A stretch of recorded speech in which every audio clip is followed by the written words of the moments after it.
Olá, você que nos acompanha. Estamos aqui para mais um episódio do Vivi e Aprendi Podcast, o episódio de número 52. E para você que nos acompanha, eu sei que você já sabe, mas para você que é novo por aqui, deixa eu te falar que todo sábado às 10 da manhã tem um novo episódio indo ao ar, em parceria com a Rádio Porto Gravatá. Então você acompanha lá nos canais do Spotify, do YouTube, do Vivi e Aprendi Podcast e também pelo Facebook da Rádio Porto Gravatá. E deixa eu falar então. Mais uma coisinha. Se você não nos segue lá no Instagram, @Vivi Aprendi Podcast, porque lá sempre tem aqueles cortes mais especiais de cada episódio. Deixa eu apresentar quem que está aqui comigo. Esse cara que veio de longe, Nossa. gaúcho, mora aqui na região agora. Faz um tempinho já, né, Guilherme? 5 anos. 2020 eu mudei, plena pandemia eu vim pra cá. Guilherme Moura. Esse cara, pra quem não conhece ele é marido da Renata, pai do Lucas, da Isabela e da Rafa. Uma galera aí, uma escadinha. A gente estava aqui conversando nos bastidores. Ele já teve uma experiência de longa data na Dell, né? Ele fundou e hoje ele é o CEO da RG, uma assessoria em sistema de vendas para empresas. Tá aí com muitos clientes no mercado. E mais do que isso, ele tá muito à frente aí da galera com relação à inteligência artificial. Tá sempre pensando lá na frente e não para um instante. A gente estava aqui conversando, ele está fazendo curso ou ele está dando curso e fazendo imersões e dando palestra em eventos. Então, ele está aí nos locais em que mais se fala sobre empreendedorismo, com os caras que estão na ponta do mercado. Então, ele consome todo esse conteúdo e traz aqui pra gente de forma mastigadinha. Mais resumida, né? Mais resumida. O que importa, né? Na verdade. O que importa, pode ser. Guilherme, muito obrigada pela tua disponibilidade de abrir um espaço na tua agenda e estar aqui com a gente. Eu que agradeço pelo convite. Obrigado. Muito bem. Bastante coisa. Eu até nem mencionei ali, mas ainda, além de tudo isso, eu faço parte de um mastermind onde eu faço parte de mesa, medio mesa e sou conselheiro. Aí tem mais isso aí, além de tudo. Então, o episódio antes do teu foi com o Márcio o Márcio que fundou o Mind. E o Márcio comentou do Mind. Isso, então a galera que tá acompanhando, ela sabe o que tu tá falando do Mind. O Mind, o Márcio fundou junto com o Matheus e eles me convidaram, eles já tinham bastante tempo e eles me convidaram para ser mediador de mesa e conselheiro também. Então eu conselho o Mind e tem uma mesa que eu faço o aconselhamento. Guilherme, eu já tinha ouvido falar de ti, né? Mas, de fato, tu estás aqui hoje porque eu te assisti numa palestra. E, realmente, assim, foi muito construtivo todo o conhecimento que você compartilhou. E eu entendo que hoje, numa escalada da montanha aí, tu estás muito bem no mercado, te posicionando, entregando resultado, né? Entregando muito resultado. Mas a gente vai chegar lá, a gente vai chegar nesse ponto, nesses tópicos. Mas eu quero dar uns passinhos para trás agora e saber, assim, qual foi o momento, a primeira virada de chave, assim, que tu te enxergou um pouquinho do que tu és hoje. Tá. Na verdade, assim, eu tenho histórico de família, né? Minha mãe bancária, meu pai corretor de seguros. Saíam de manhã, chegavam tarde, eu ficava em casa com a minha irmã. E eu, dos 18 para 19, acabei engravidando, né? Então tive meu primeiro filho, que é o Lucas, que tem 15 anos hoje, e que esse, sem sombra de dúvidas, foi a primeira virada. Porque eu estudava, saía da escola e daí jogava futebol. E saía de noite, era o que eu fazia. Aí acabei, né, tendo essa questão e daí aquela conversa dura de pai para filho, né? Cara, fazer é fácil. Criar agora que começa os pepinos, né? E apesar de vir de uma família que talvez, né, tem uma família classe média, então tranquilo, meu pai poderia muito bem, não, vou sustentar, tu fica em casa e tá tudo certo. Mas pelo contrário, né? A primeira coisa que ele falou, cara, larga tudo e vai trabalhar. Então eu lembro até hoje que daí minha mãe, como ela era funcionária do Banrisul, ela conseguiu um estágio pra mim e os caras pediram pra eu começar no dia 2 de janeiro. E eu, na época, férias, aquela coisa toda... Já foi o primeiro choque de realidade. Não dá pra ser depois das férias, cabeça de...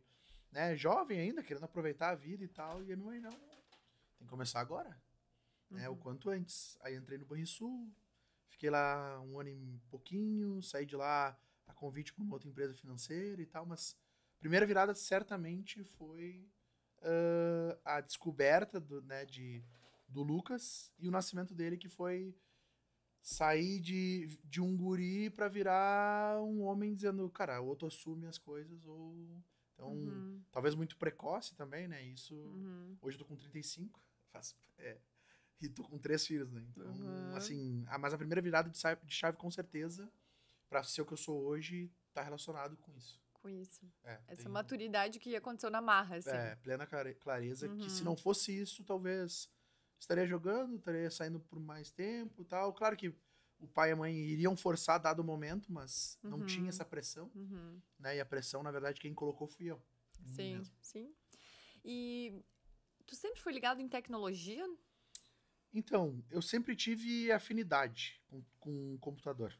Até eu tenho, né, alguns primos que eles falam, cara, sempre que tinha problema de computador, liga pro Gui que ele ajuda. Então, eu sempre fui um cara muito curioso, assim, não... conhecimento não muito aprofundado sobre tecnologia, mas eu tinha uma curiosidade de, pô, deixa eu ver como é que é isso, deixa eu descobrir como é que é isso, né? E aí, claro, a gente tá falando de uma época que a internet escada ainda, né? Sim. Então, depois da meia-noite, na sexta-feira, né, nós pegamos talvez a maior disrupção aí de todas, né? Então, né, pegamos desde o mimeógrafo, que a galera fala, a gente viu isso acontecer, internet e tudo mais, então sempre tive uma curiosidade. Eu acho que a tecnologia é uma das coisas que eu gosto muito, mas eu acho que a curiosidade ainda ela é mais forte, que fez eu ter esse perfil, mais ou menos.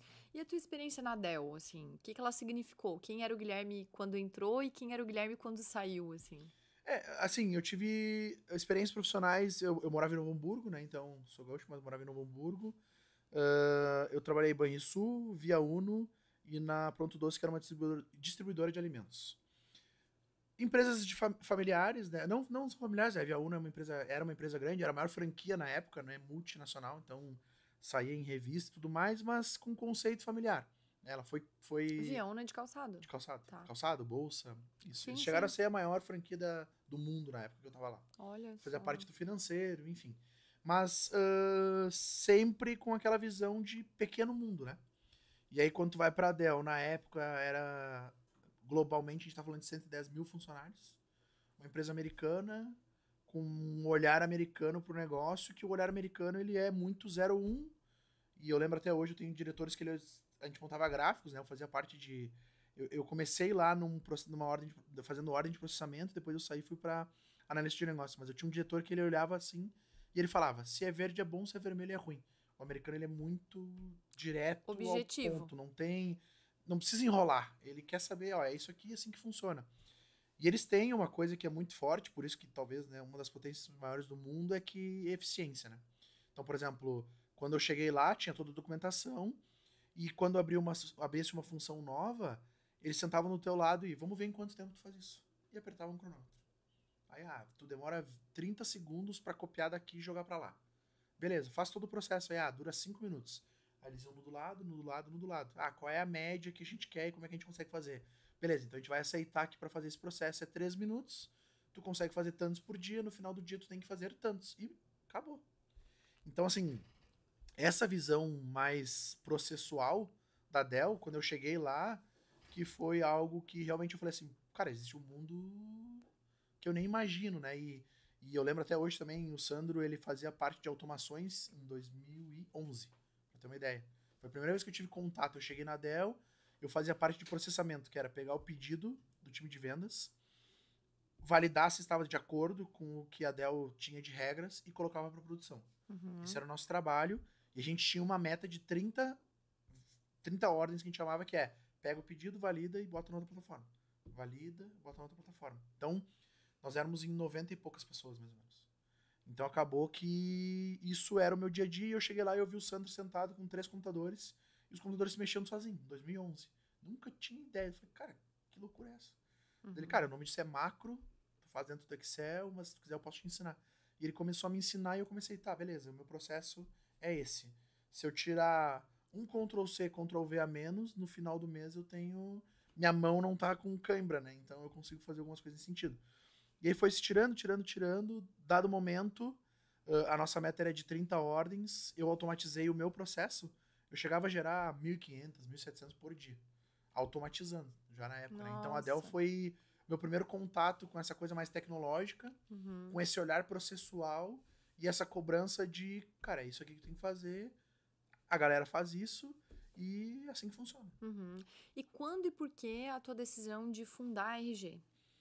Tá, tem um espaço aí de tempo que foi, eu tava na Dell, eu tava lá como analista de negócios, então eu fazia parte do time de suporte técnico e o meu papel era, o meu diretor olhava e falava, Guilherme, a gente precisa estruturar um processo novo, preciso que vocês desenhem isso. Então eram eu e mais dois, né, hoje eles continuam na Dell ainda, e a gente tinha que desenhar isso juntos para medir eficiência e tudo mais.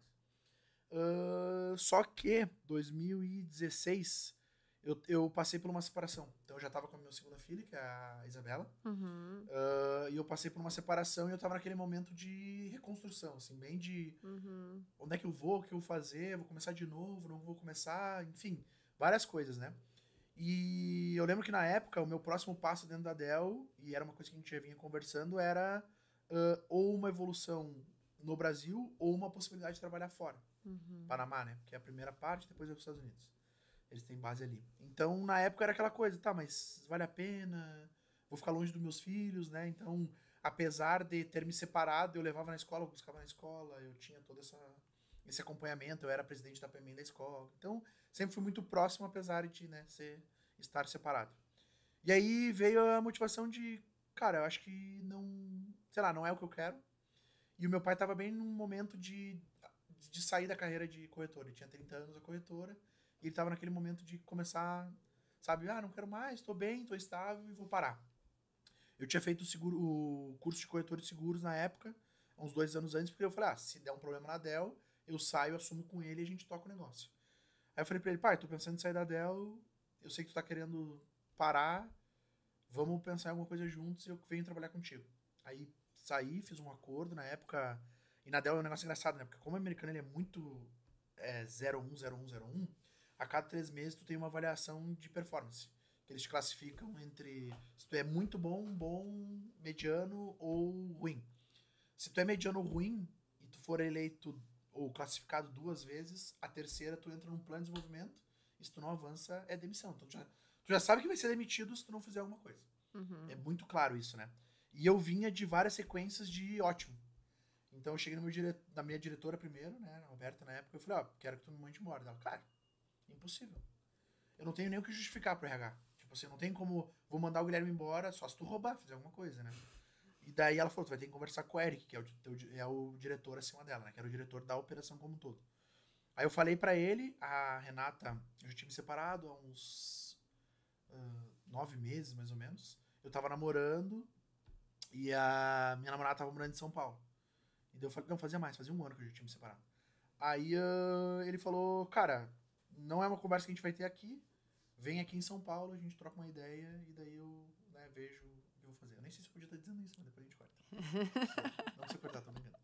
Mas daí eu fui na casa dele, jantei com ele, expliquei o que eu iria fazer, daí ele falou, cara, tu sabe que tem os layoffs, né, que são os cortes de custo. O que eu vou fazer é quando vier um e eu conseguir te colocar, eu te coloco. Já que eu vou ter que tirar alguém, então que tire alguém que queira sair, né? E isso foi em janeiro. Ele me demitiu em maio, dia 18 de maio, meu aniversário. Então no dia 18 de maio me chamaram, Guilherme, né? Veio a lista. Só que quem me demitiu não sabia. Então foi bem engraçado, porque foi no final do dia, a gerente me chamou e ela sentou assim, ela não sabia nem o que ela dizer. Ela, tipo assim, ela sentou, ela tá sentada, daí eu, oi, dela, como é que tu tá? Não, tô bem. Dela, eu tenho um negócio pra te falar. Porque ele não podia, a minha diretora tá viajando, então foi um gerente da operação que que me demitiu. Daí ela falou, mas eu vou ter que te comunicar, né, que tá sendo demitido e tal, não sei o quê. Eu falei, sério? Deu, que bom. Dela, como assim que bom? Daí eu falei, não, porque era o que eu queria. Dela, por que eles não me falaram? Porque eu tava nervosa, não sabia como é que eu ia te dizer e tal. Mas enfim, então, saí da Dell, abri a corretora. Quando eu abri a corretora, eu não tinha o perfil de botar pastinha embaixo do braço pra sair bater de porta em porta pra oferecer seguro. Que foi como meu pai começou há 30 anos atrás, né? E eu falei, cara, não é isso, é tecnologia, eu vou ter que achar alguma coisa. Aí na época, o primeiro... Isso foi em que ano? 2017. Tá. Só pra situar onde é que a gente tava na tecnologia nesse momento. 2017, fórmula de lançamento, bombando nessa época. E eu tava com a corretora, recebi um anúncio do Érico e falei, cara, eu tenho dinheiro guardado da rescisão. Era R$ 10.000 na época, o forma de lançamento. E ele prometia tu te posicionar no digital, aquela coisa toda que a gente sabe hoje, né? Eu falei, vou comprar isso aqui. Daí comprei, falei, é no digital. É alguma coisa que eu vou fazer, eu vou vender seguro de algum jeito pela internet. Aí me frustrei, né? Porque a gente sabe que não é bem assim, né? Então as coisas mudaram ainda mais agora, mas na época não era como eu imaginava. Só que aquilo me deu um gatilho de, tá, beleza, tu não sabe fazer, contrata alguém. Então eu fui atrás de agências. Eu tive umas 3 ou 4 agências na época. Só que as agências, né, geralmente quando tu não tem muito dinheiro e recurso, tu acaba contratando como dá, né? Tu não pega uma que talvez, né, possa te entregar resultados, vamos dizer assim. E na época, o que eu enxergava era, eu preciso de gente conversando comigo para eu vender. Só que eu não tinha nem ideia como que eu ia fazer isso, né? Então eu contei com as agências para isso acontecer. Na época era card bonito. E não tinha resultado. Mas sabe que isso é de 2017, mas até hoje tem gente que faz isso. É a mesma coisa. Tem cliente que nos procura lá, eu falo, cara, nem perde teu tempo. Mas é que até hoje a gente vê gente que não, às vezes nem vende pelo WhatsApp ainda, sabe? Chegam pra nós lá, eu quero começar agora. Tá, mas tu já vende no WhatsApp? Não, vou começar. Vou abrir um e-commerce. Calma. A gente abrir um e-commerce, tem que primeiro ver se tem demanda. Daí tem todo um negócio que a gente faz lá. Mas enfim, então na época já era isso. Eu passaram 3 agências lá dentro, não viraram. E nisso eu tava estudando, curiosidade. Eu estudando, daí descobri o tráfego pago na época, só que eu não tinha dinheiro pra... Ou eu mantinha corretora, ou eu aprendi a fazer tráfego com o meu dinheiro, e daí isso, né, a conta no final, eu ia matar alguns meses do que eu tinha de sobra pra fazer isso acontecer. Aí eu comecei a estudar a comunidade Sobral, o Pedro Sobral, né, todo mundo conhece hoje do digital. Comecei a estudar, uma amiga minha que eu tive relação, assim, né, conversas e tal, ela trabalhava numa agência em São Paulo e eles estavam precisando de um gestor de tráfego. Daí ela disse assim, olha só, tô precisando de um gestor de tráfego, eu sei que tu é um cara fora da curva, assim, em relação ao quanto tu te compromete. Eu sei que tu não sabe muito ainda e a gente não tem dinheiro para pagar. Tu quer aprender só com o dinheiro dos clientes? Eu, não. É o que eu quero, né? Então eu trabalhava na corretora e à noite eu fazia tráfego. Aí comecei a aprender e comecei a fazer para corretora. Aí comecei a fazer vídeos para corretora. Em resumo, assim, a virada de chave onde eu abri a RG. Eu saí de 0 para 400 clientes em 2 anos. Com seguro fazendo digital. E aí, claro, fazendo do jeito certo, aprendendo na dor mesmo, né? No ferro, como eu falo, né? E nisso eu já tava com muito conhecimento, algumas pessoas me chamando, dizendo, Guilherme, tu tá crescendo muito. As próprias seguradoras me chamando para falar para outros corretores, porque é um mercado bem tradicional, então ninguém fazia na época, né? E nisso vem a pandemia. 2020, março de 2020, fecha tudo. Eu tava com a corretora, tava com alguns amigos que era, vou tomar um café contigo, vou te dizer o que tem que fazer. E eles me procuraram e falaram assim, Guilherme, eu preciso que tu me ajude, cara. Eu tô com a minha porta fechada da minha empresa e de algum jeito a tecnologia que vai me ajudar e tu é o cara mais próximo que eu sei que vai me ajudar. E ali surge a RG. Foi em março de 2020. A gente abriu oficialmente o CNPJ em julho de 20. Mas em agosto eu já tava com 3 pessoas. Pra ter uma ideia. Então a RG ela surge de uma necessidade de alguém que não tinha dinheiro, um pequeno empresário que se frustrou com a agência e abriu um negócio diferente para prestar um serviço para mim e para as pessoas que eu tinha confiança, né? E daí isso foi crescendo, hoje é o que é. Somos 25 pessoas, mais ou menos 80 clientes. Então, a dor que tu resolve hoje é essa, é ajudar nesse processo de venda, é fazer com que o produto chegue nas mãos de quem precisa. Exato. A gente tem... quando a gente começou, a gente era muito agência tráfego, né? Tradicional, que é o que acontece. Entendi. O que eu, com o tempo, percebi? Que eu só tive resultado porque eu não olhei só para isso. Eu tive resultado porque eu consegui, de maneira processual, o que eu aprendi na Dell é quebrar em etapas. Então, o que a gente fez lá, né? Que é uma metodologia que eu trago, enfim, com tudo que eu estudo. A gente separa todo o processo de venda em 3 etapas, que é marketing, comercial e pós-venda. O marketing faz a pessoa interessada no produto levantar a mão e dizer quero comprar ou quero saber mais sobre o teu produto. Aumenta o nível de consciência das pessoas. Nível de consciência, posicionamento, diferenciação e tal. Marketing não vende, eu bato na tecla. O marketing ele faz a pessoa elevar o nível de consciência e te procurar como interesse. Mas a venda em si ele não faz. A venda em si fica com a parte comercial. E aí comercial pode ser um time comercial, pode ser um e-commerce, pode ser uma página de vendas, pode ser qualquer coisa. E depois o pós-venda beleza, esse cara virou cliente, como é que agora eu faço para ele comprar de novo de mim ou me indicar para mais pessoas? Então a nossa metodologia ela tá baseada nisso, todo cliente chega lá, a gente olha e fala assim, beleza, tua parte de marketing é essa daqui. E aí, como a gente já tem metodologia, é muito mais fácil de eu dizer pro dono da empresa que quando a venda cai, não adianta ele botar o time de marketing, o time de vendas e falar assim, parou de vender, eu preciso que a gente faça alguma coisa. Porque daí a gente olha o sistema separado e a gente vê, parou de vender por quê? Diminuiu o número de interessados, ou o time comercial que não está efetivo como era antes. Ou a gente parou de receber indicação, que era o nosso maior canal de aquisição. Então, quando eu separo isso, eu sei exatamente onde olhar e o que tem que ser feito para corrigir aquilo. E aí a gente monta uma estrutura com previsão futura. Se eu tenho esses resultados e esses números agora, o que eu preciso fazer e executar para em dezembro estar faturando 3 vezes mais, 5 vezes mais. E a gente vai acompanhando mês a mês. Então, todo mês a gente tem metas, a gente olha ali, chega o dia 15, que é mais ou menos início do mês a gente faz o fechamento, dia 15 a gente olha. O cliente está dentro do que é o esperado da meta dele, ou ele está abaixo ou está acima? Não, ele está dentro. Então, seguimos assim. Se ele está fora da meta, está abaixo, a gente tem que parar e fazer um plano de execução para ele chegar naquele número que ele quer. Então, eu entrego o resultado e resultado no final para o empresário é dinheiro. Sim. No fim é dinheiro. E às vezes é dinheiro porque o mercado, e eu também fui convencido lá em 2017, que tráfego resolvia qualquer coisa. Volume, lead, tá tudo certo. Hoje, a maioria das empresas que a gente pega, o tráfego é a última ponta que a gente olha. Porque geralmente ele tem uma base que ele não trabalha, ele tem oportunidade de CRM, de fazer atendimento, esse cara, por exemplo, né, a odontologia. Ele fez um procedimento, tem que ter um processo de pesquisa de satisfação. E aí, como é que ficou? Ficou bom teu dente? Não ficou bom teu dente? Não, ficou. Legal. Tu sabe que tem um prazo isso. É 6 meses? É 1 ano? É alguma coisa assim. É o momento de tu ter o que a gente chama de as ativações para fazer essa pessoa lembrar da gente ou voltar. E aí, talvez oferecer um outro produto, né? Tá, tu fez esse procedimento, agora tu tem que fazer um clareamento. Então, tu tem a base e quando se trabalha na base, tu gera muito mais receita, porque o que tu gasta é tempo e dedo. Sim. Tu não gasta dinheiro procurando gente nova, né? Então, sim. Mais ou menos isso que é a nossa metodologia. Sim. E como que foi essa questão de... Tu saiu de lá, de Novo Hamburgo. Daí, nesse processo, teve pandemia. Isso. Aí, como que tu veio parar numa cidade do interior? O mais atípico disso tudo é explodir num mercado cada vez mais. Como que aconteceu essa dinâmica toda, assim? Então, qual é a explicação disso? Nós morávamos lá num apartamento, né? Então, eu e a Renata, a gente já morava junto na época. E o que acabou acontecendo foi, pandemia, fechou tudo, a gente tava lá fechado umas 4 semanas já, 3, 4 semanas. E aí os pais dela tinham vindo para armazém porque os avós dela moram ali. Eles vieram para cuidar deles, para ficar por aqui, para ajudar e tal. Só que aqui eles estavam num sítio. E aí eu no apartamento lá, vamos pro sítio. Tendo internet, eu me viro, tá tudo certo.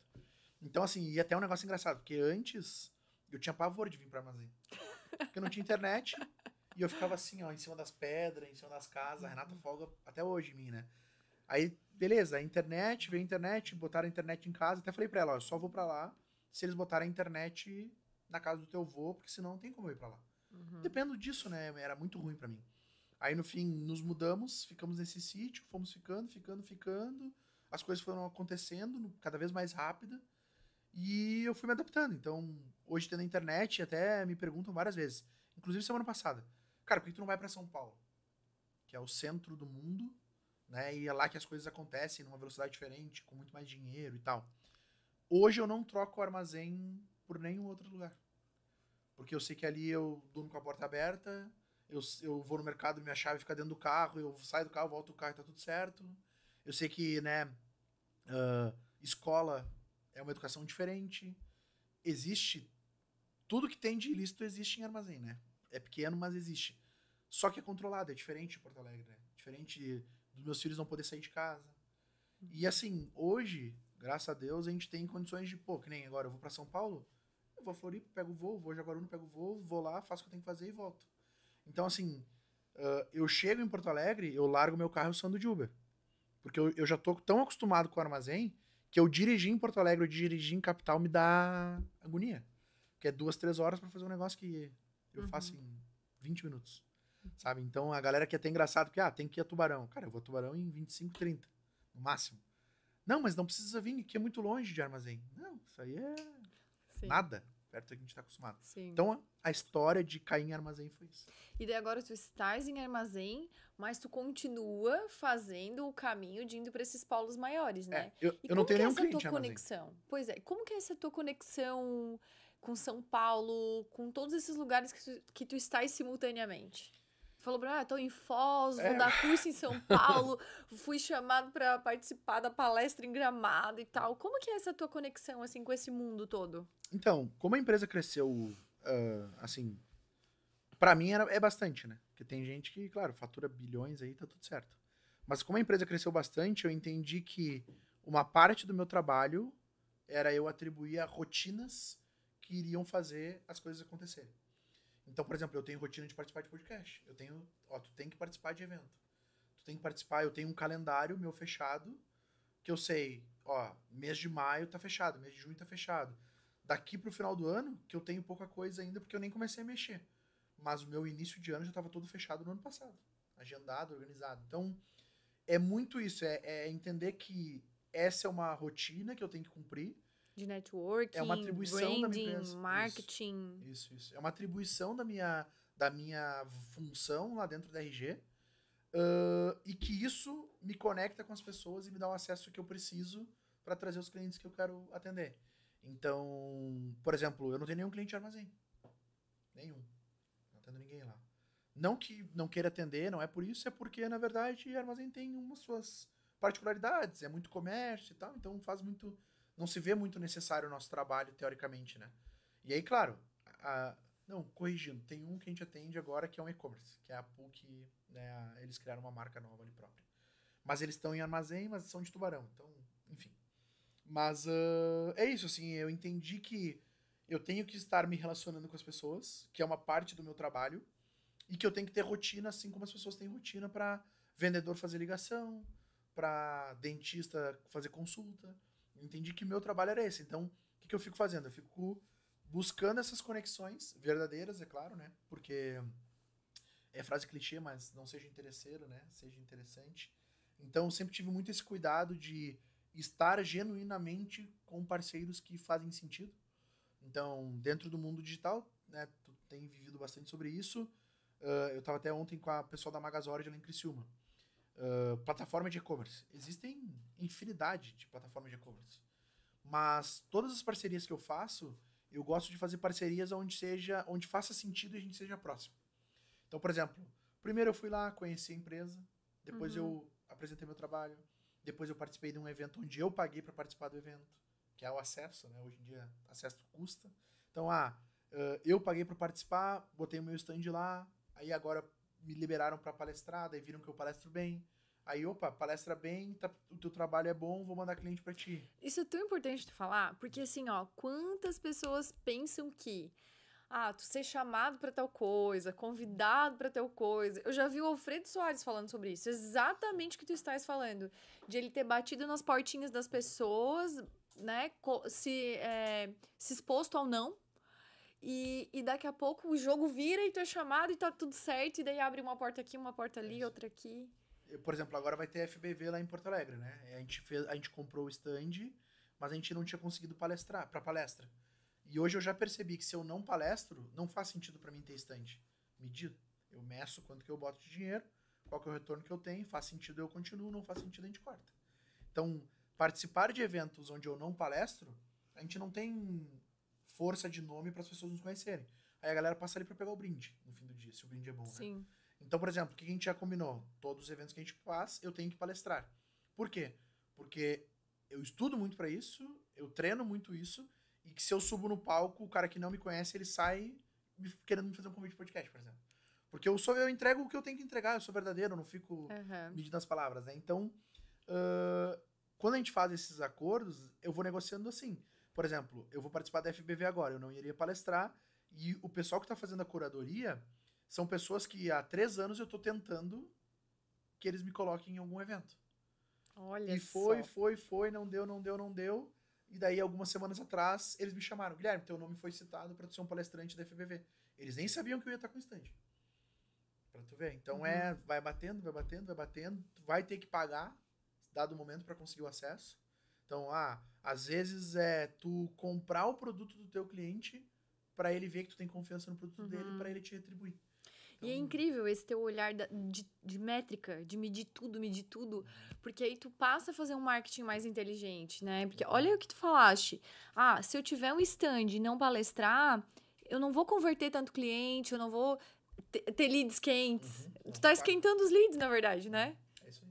Se tu ficar lá simplesmente expondo, é todo lead frio, é gente que tá lá só curioso, bisbilhotando, mas fica morno. Exato. E se tu palestra, todo mundo já entendeu o teu valor, aumentou a percepção de valor e vai lá que quer consumir de ti. É isso aí. E daí, na verdade, às vezes vale mais a pena. Por exemplo, a gente já teve casos, exemplos reais, que eu paguei 10 mil pra colocar o stand. A gente pagou 10 mil pra estar no RD Station ano passado. Só com o stand.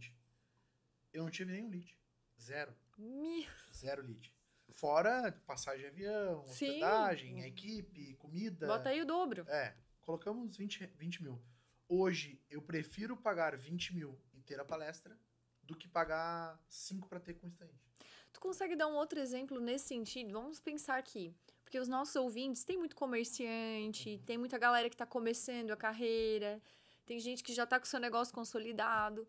Tu consegue dar um exemplo, assim, de um marketing, assim, inteligente, de uma conversão, dessa história de networking? Por exemplo, uma pessoa que tem um comércio local? Então, geralmente quando a gente olha, tem um livro bem bom, que é Atração. É um livro que fala sobre os 19 canais de aquisição para uma empresa. Diga esse livro. Lembra? Tem caneta aí, Geise? Não vou lembrar. Atração, é um livro cinza, e dele... Ele é focado para startup, via de regra, mas ele traz o exemplo dos canais gerais, né? Que é os que todo mundo atua. Então, tu pode pegar lá dentro e ver, tá, legal. Esse é um canal que é interessante. Ele fala, inclusive, de um framework que tu pega esses 19 canais, coloca o teu negócio no centro, e aí tu coloca quais são os canais que tem mais probabilidade de dar resultado, depois os próximos e os próximos. Porque tem um conceito em marketing que é o omnichannel, que eles chamam. Que tá em um maior número possível de canais de aquisição. É um acerto e é um erro. Se tu tiver no maior volume de canais de maneira orgânica e consistente, é interessante. Agora, tu diluir o teu investimento não faz sentido. Tá. Então, por exemplo, geralmente tu vai pegar, e daí como dica, né? Hoje todo negócio tem que estar no Google. Todo negócio, não pode não estar. Sabe, alguém procura por, sei lá, loja de roupa, loja masculina, a tua empresa ela tem que estar hoje no Google como a primeira. Porque se tu não tá, tu tá perdendo a oportunidade da pessoa que está procurando pelo teu produto de te encontrar. E aí o que a gente vê, e as agências fazem muito isso, é começar primeiro com o Instagram. Eu vou botar no Instagram, vai passar ali a fotinha, a pessoa vai clicar no botão, porque ela compra por impulso. Beleza. Mas, olhando para canal de aquisição, primeiro tu tem que cobrir o Google, porque o Google vai te dar todo mundo que já está procurando, mais fundo de funil. Depois tu vai pegar as pessoas que têm comportamento e podem te querer comprar. Então, assim, quando a gente fala de comércio, hoje em dia, a gente pegou um caso há pouco tempo do meu imobiliária, que ela investiu 100 mil reais em outdoor no ano. E ela coloca 2 mil reais por mês em tráfego. Não faz sentido quando tu vai olhar. Porque o outdoor, ele te dá posicionamento e ele é interessante. Ele é um dos 19 canais. Agora, hoje a mídia paga é o canal mais barato e mais fácil e rápido de chegar em qualquer lugar. Então, não faz sentido tu ter um canal de aquisição de investimento divergente do de mídia paga se tu não tá lá ainda. Olhando pro mercado que a gente tá de tecnologia. Para qualquer negócio. Então, eu quero entrar num grupo de empresários que eles vão me cobrar 50 mil reais para estar lá.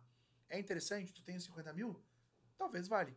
Mas antes disso, tu já tem que estar posicionado com o teu Instagram, teu Google, teu site. Então, assim, existe um processo que geralmente ele é mais assertivo, porque no fim do dia, ou tu tem muito fôlego de financeiro, né? Ou tu quebra. Então, onde que eu começo que vai me dar mais retorno, para me dar mais fôlego? Eu mostro nas minhas apresentações, eu não sei se eu mostrei aquele dia, eu faço um ciclo que eu mostro financeiro, marketing e vendas. É um círculo. financeiro bota dinheiro, marketing atrai gente e vendas vende para botar mais dinheiro. Uhum. Geralmente a empresa chega, eu tô há 1 ano e tô faturando a mesma coisa. É porque ela tá botando o mesmo dinheiro, trazendo o mesmo volume de pessoas, vendendo a mesma coisa e não sobra dinheiro para botar mais dinheiro, para trazer mais gente. Então, existe esse conceito e o meu olhar é sempre processual. É sempre onde que eu vou fazer que vai fazer mais sentido. E eu considero como torneirinhas que eu falo, né, pra galera. O cliente entra lá e fala, cara, tu tem essa torneira. Se tu abrir muito, ela começa a derramar do balde, certo? Tu tem que saber a medida certa para deixar ela aberta até o ponto de tá enchendo o balde e não tá derramando. Agora vamos abrir uma outra torneira para um outro balde. Ou fechar um pouco essa torneira porque ela tá... Então, analogias assim do dia a dia. Tu fez uma pergunta na tua palestra que foi a seguinte. Tu provocou as pessoas a refletirem sobre... Se você fosse aumentar, dobrar de tamanho hoje, a sua empresa comportaria? Né? E aí eu fiquei refletindo, porque nós temos aqui, nesse momento, que eu estou trabalhando com 2 empresas de forma mais... focando mais a minha energia. Que é a nossa clínica odontológica, que hoje a gente tem um time bem estruturado, então se a gente aumentasse o dobro da nossa demanda, nós estaríamos preparados para isso. Mas, por outro lado, a gente tem uma empresa recém-nascida, que é a LD Training, que a gente ainda tem muito enxuto em termos de pessoas. É a gente que bate escanteio e corre para a área e cabeceia. Faz o vídeo, grava o vídeo, edita o vídeo. Tipo isso. Tudo. Então, se a gente não tivesse... Se a gente fosse dobrar a nossa demanda, a gente não comportaria isso. Trazendo isso, eu queria que tu falasse mais sobre isso, assim. Porque talvez seja algo que vai caber para as pessoas, essa reflexão. Legal. Por que tu provoca essa reflexão? Eu provoco isso muito porque hoje, com tecnologia, se tu sair num jornal, tu pode estourar do dia pra noite. Um vídeo teu se viraliza, pode mudar o teu jogo do dia pra noite, né? Então, quando eu provoco isso de, se a tua empresa tá preparada para dobrar, não quer dizer que se chegar ao dobro da demanda, tu tem capacidade de atender também. Quer dizer que tu está preparado para dobrar do dia para noite? Tu tem processos, tu tem fluxo, tu tem eficiência, tu tem as pessoas certas. Então, não quer dizer que amanhã vai dobrar e tu vai ter que, vou abraçar tudo isso. Não. Sim. Quer dizer que se amanhã chegar o dobro de demanda, tu consegue contratar, treinar na velocidade que precisa para essa demanda, para receber essa demanda. E o quanto que a gente consegue botar eficiência nisso. Eficiência é, como é que eu posso ser melhor? Como é que eu posso fazer mais com menos? Produtividade, né? Que é o que a galera vem falando muito, assim, produtividade não é só fazer. É fazer com inteligência. Né? Então, como que eu faço mais com menos? Por exemplo, a gente tem uma meta lá na empresa esse ano que é triplicar. E aí, quando eu falo triplicar, não quer dizer que eu vou triplicar de tamanho com o número de colaboradores. Sim. Ou o número de receita. O triplicar, para mim, é triplicar o resultado que eu tive do ano anterior. Então, faturei X mil reais, paguei todo mundo, sobraram Y mil reais. Eu quero triplicar o quanto que sobra. E aí tu tem que saber, como é que eu triplico? Eu preciso trazer mais demanda ou eu posso cobrar mais caro? Ou eu posso ser mais eficiente? Então depende da alavanca que tu vai usar, tu consegue jogar. Eu não preciso dobrar. Ou, por exemplo, a gente tá no ano com o mesmo número de clientes que a gente estava no ano passado. Só que eu tô mais ou menos uns 30%, 40% com o ticket mais caro do que eu cobrava. Daí é aquele trabalho, posicionamento, as pessoas me enxergam, nosso trabalho é bom, eu não pego tanto volume, mas eu pego mais concentrado, cliente ideal, adequado. Então tem todo um... E tem algum case específico, assim, de alguma coisa de algum resultado que vocês entregaram, de alguma transformação que vocês conseguiram proporcionar que te marcou mais profundamente? Então, tem várias, assim, várias. Mas para trazer... até eu posso falar isso porque ele é daqui, vocês vão saber quem é. O Maciel da Univip. É um cliente que está conosco há 5 anos.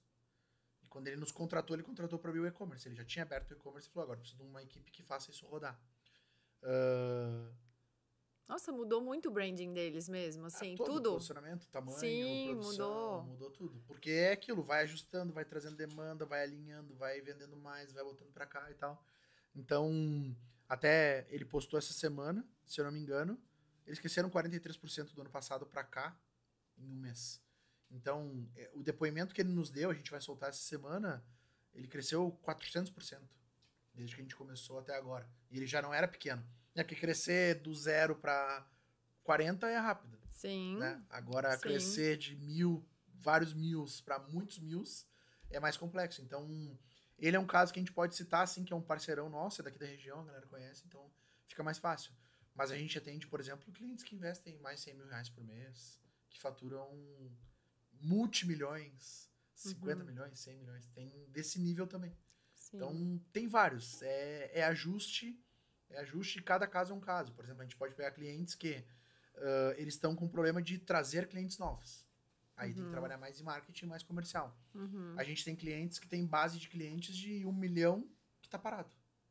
E aí o trabalho é muito mais trabalhar na base do que trabalhar no marketing. Então, tem vários cases. Então, vocês também fazem essa questão estratégica? Sim. Hoje... Esse planejamento estratégico? É a primeira coisa que a gente faz. A gente senta com o cliente e faz os primeiros 15, 20 dias é pra gente aprofundar no negócio.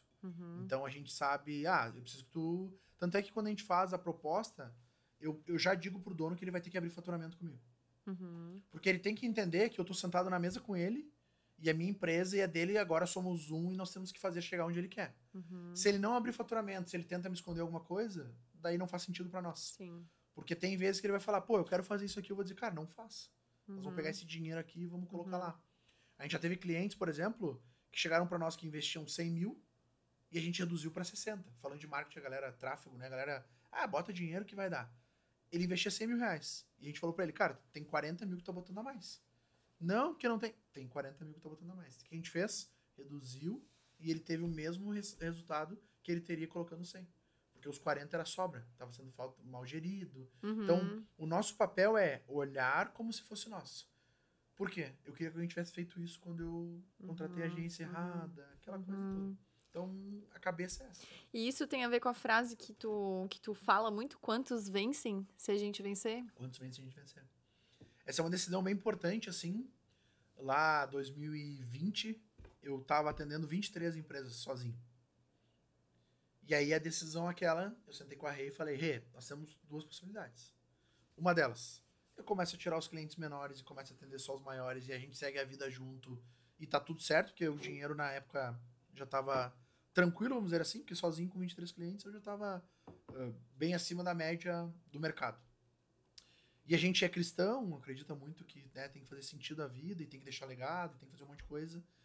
E a gente tomou a decisão de não. A gente vai travar o que a gente recebe hoje e tudo daqui pra frente vai ser pra transbordar pra outras pessoas.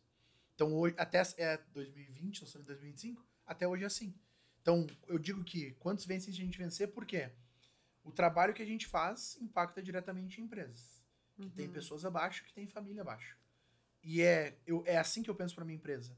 Então, por exemplo, eu sempre penso neles como que eu coloco eles para que eles consigam chegar onde eu também cheguei e tô chegando. Então quantos vencem a gente vencer? Primeiramente eu e a Renata, que somos o casal, fazendo o que a gente tá fazendo. Beleza, quem tá junto conosco, quantos são? E eles fazendo um bom trabalho, quantos mais serão?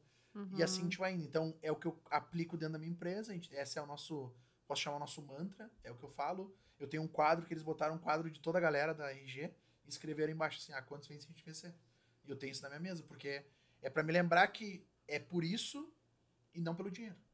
Porque se fosse pelo dinheiro, eu dava imersão, eu fazia mentoria, eu dava treinamento sozinho e eu tava ganhando, sei lá, 10 vezes mais do que eu ganho hoje. Mas não é por isso. O que eu já ganhava em 20 já é o que me sustenta hoje e eu não preciso desse dinheiro a mais. Esse dinheiro a mais eu faço transbordar e acelerar para outras pessoas. É muito isso que eu acredito. E o quanto essa tua vida de cristão, né, que agora tu tocou nesse assunto, te ajudou em momentos difíceis, assim, da tua trajetória? Então... Ou isso não era, assim, tão evidente? Em que momento isso despertou em ti? Legal. Eu sempre fui católico, né? Então, minha família é católica, mas é católica de... Vai lá, faz a catequese, faz a crisma e não vai na igreja nunca e tá tudo certo, né? Até eu conhecer a Rê. A Rê é luterana. E luterana, assim, frequente, todo domingo. Tem o ritual, segue, entende, lê a Bíblia. Domina o assunto. E aí, quando a gente começou a namorar e tal, ela falou, tem só um negócio que eu queria te dizer, assim. Eu sei que tu não vai. Tu não é um cara que... Assim, eu acreditava num ente mas eu só acreditava que existia uma coisa maior do que nós todos. E ela falou assim, só que eu vou na igreja e eu gostaria que tu fosse comigo. Eu, não, tá tudo certo. Fez igual os americanos lá. Ou é sim ou é não. É sim ou não, tá tudo certo. Não tem meio termo. E é isso, meu pai e minha mãe, né, eles são muito, assim, conservadores, a gente vai ter que noivar, vai ter que casar, vai ter que... Bem isso, assim, não, tá, tô disposto, vamos lá. Aí comecei na igreja, comecei a ouvir e tal, e daí tu vai... É a palavra, né? Ela vai entrando, vai vindo, e eu, cara, tá, legal, tô gostando.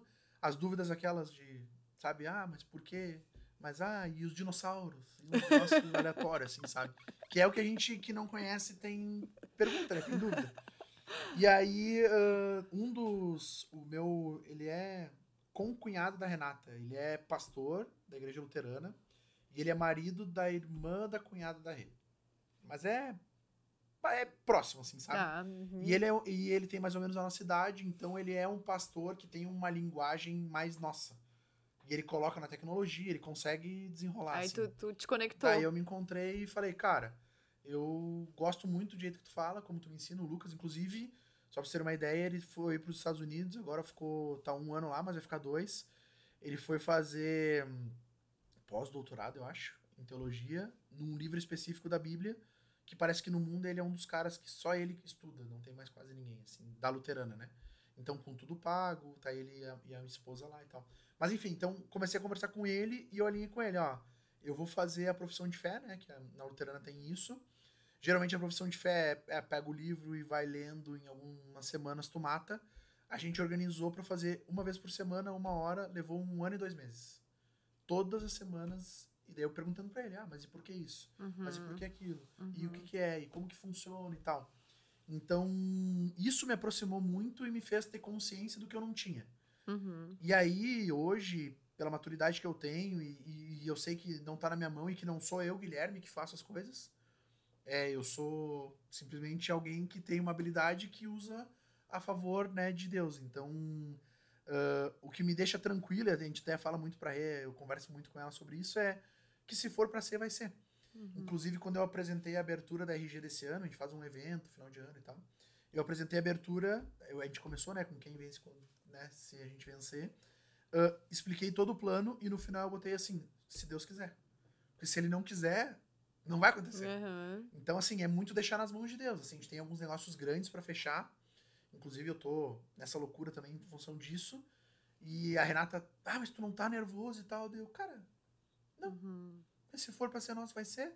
Se não for, não vai ser. E tá tudo certo. Uhum. Então, isso me dá muita clareza pra tomada de decisão e tudo mais.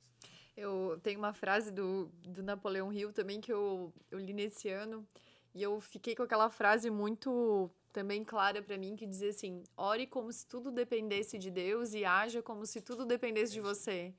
Então, é sobre isso também, porque às vezes, se for pra ser, vai ser, mas tem que tomar iniciativa. Parte, né? Tem que fazer a tua parte. E aí entrega, né? Entrega pra ver se vai ser. E a Rê fala muito assim, porque eu tenho poucas frustrações. Eu sou um cara que não me frustro muito. Eu não crio expectativa. Eu sou muito coerente, assim. E sou muito direto. O 01, que eu fui treinado por muito tempo. Sim. Então, por exemplo, a gente tá fazendo um negócio que é participar de um evento, que é pra eu palestrar, que é pra levantar lead pra fazer venda. Uhum. Eu vou lá, faço o meu melhor, vou no evento, dou a palestra. Se não vem nenhum lead, tá tudo certo. Uhum. Eu vou subir de novo e tal. Uhum. Que nem assim, eu dou palestra pra 1000 pessoas. Se é outra pessoa no evento que a gente teve aqui, pra 20, eu entro ali, 20 pessoas, sabe? Uma cidade pequena que não...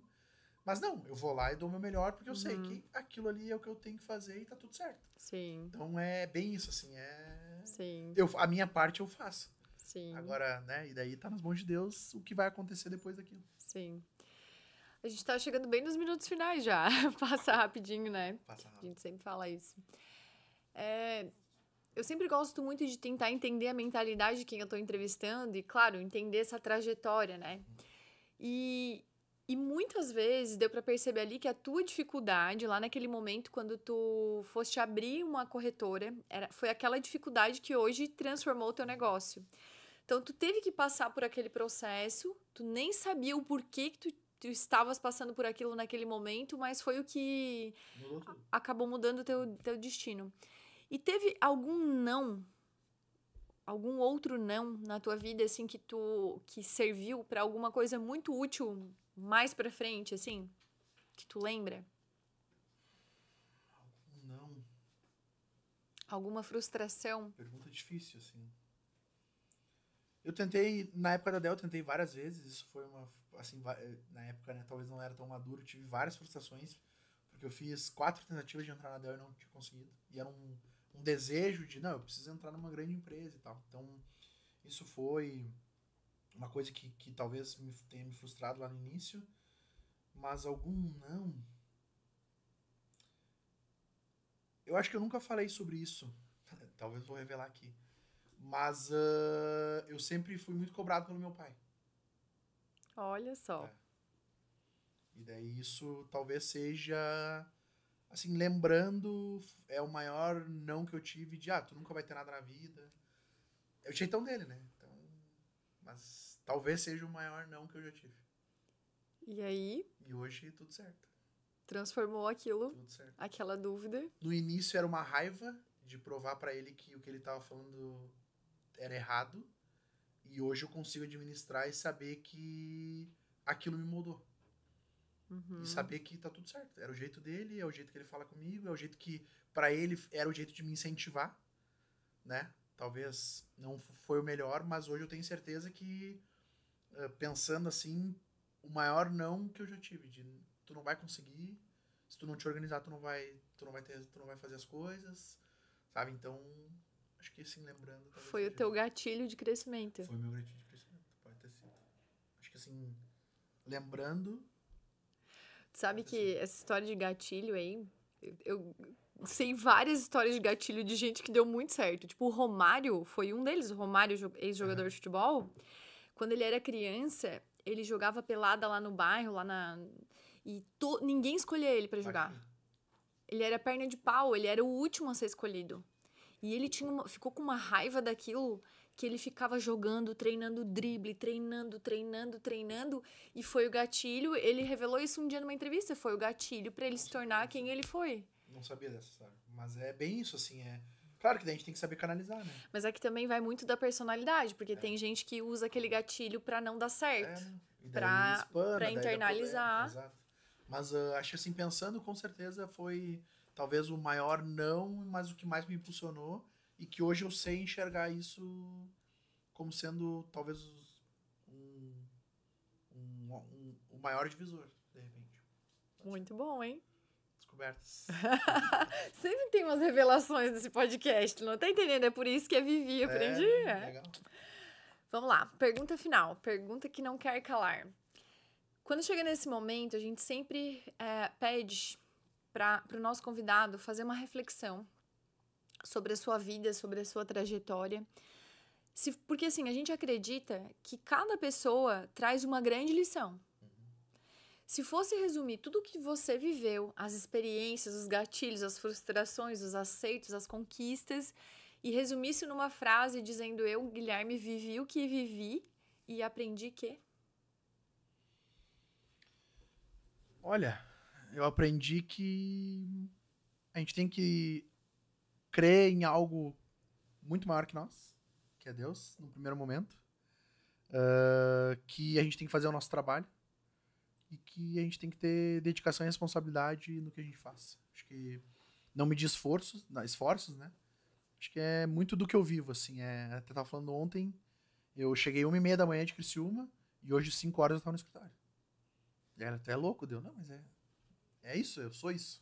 Né? E trabalhar pra mim é algo bom. Então não medir esforços, assumir compromissos, ser responsável, fazer boas combinações. Eu faço muito isso com a galera lá interna também. Então, aprendi que combinado não sai caro. Tem um monte de coisa que eu aprendi aí na vida. Muito bom. Redes sociais? guilhermemoura.rg, Instagram, né? Pode seguir lá. E é isso aí. Ou se botar no Google, vai estar. RG Pulso também. Ai, se não tiver lá no Google. Mas vai estar. Uma pergunta nova. Essa pergunta aí é coisa da Geise, ó.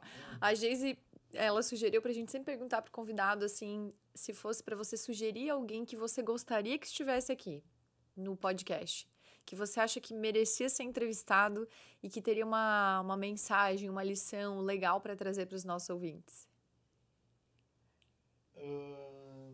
Talvez o Márcio possa ter falado dessa pessoa, é uma referência pra mim, assim, eu tô muito próximo dele, que é o Henrique. Não sei se ele falou do Henrique. Eu acho que a gente não fez essa pergunta pro Márcio. Não? Não, eu acho que não. Eu acho que não. Tá, tem duas pessoas muito boas. É que eu não sabia se ele tinha dito um ou outro, tá? É que o Márcio, a gente pediu isso em off, e você também foi indicado pelo Márcio. Tá. Legal, mas é. Mas assim, o Matheus Linhares é um cara que... fantástico, assim, tem uma cabeça para questões financeiras, análise de mercado, de negócio, de sucessão de empresa, de compra e venda de empresa. E ele tá aqui em Tubarão, né? Ele é o sócio do Márcio no Mind. Os dois legal. que criaram. Uhum. Então o Matheus para mim é uma referência. E o Henrique, que é dono da rede Oquem, fica aqui em Tubarão, né? Então ele tá criando ali aquele hotel que eles estão levantando em 90 dias. Também é um cara bem interessante de se conversar, assim, que tem muito a ensinar sobre cultura, sobre as coisas simples do dia a dia que fazem diferença. E tem mais um aqui, talvez, que seja, assim, uma referência, que é o Ricardo da Brasil ao Cubo também, que é um cara que boa. O Ricardo, ele é um cara que, da região, ele é um cara bem diferente, né? Ele é um cara de uma empresa multimilionária, já teve investimento de várias empresas multibilionárias, né? Uhum. Então é um cara que, para conversar de negócio, para entender um pouco, claro que ele vive um mundo às vezes meio distante do nosso e a cabeça dele funciona muito mais na frente do que a nossa, mas são três pessoas assim que, se sentarem aqui, vão ter muito a ensinar. Uau, muito bom. Então nós ficamos por aqui, essa conversa com o Guilherme, eu acho que vai sair fumaça aí na cabeça do povo, porque, né, dá alguns insights. A ideia é, à medida que a gente vai explorando um pouquinho a trajetória dessa pessoa que está aqui, é também refletir sobre o seu próprio negócio, sobre sua própria vida. Então, muito obrigada pela conversa de hoje. Com certeza vai agregar. E eu te encontro, então, no próximo episódio. Não se esqueça de seguir lá no Instagram, @viviaprendipodcast. E todo sábado às 10 da manhã a gente se encontra para um novo episódio, tá bom? Tchau, com o apoio cultural de LD Espaço Odontológico. Até a próxima.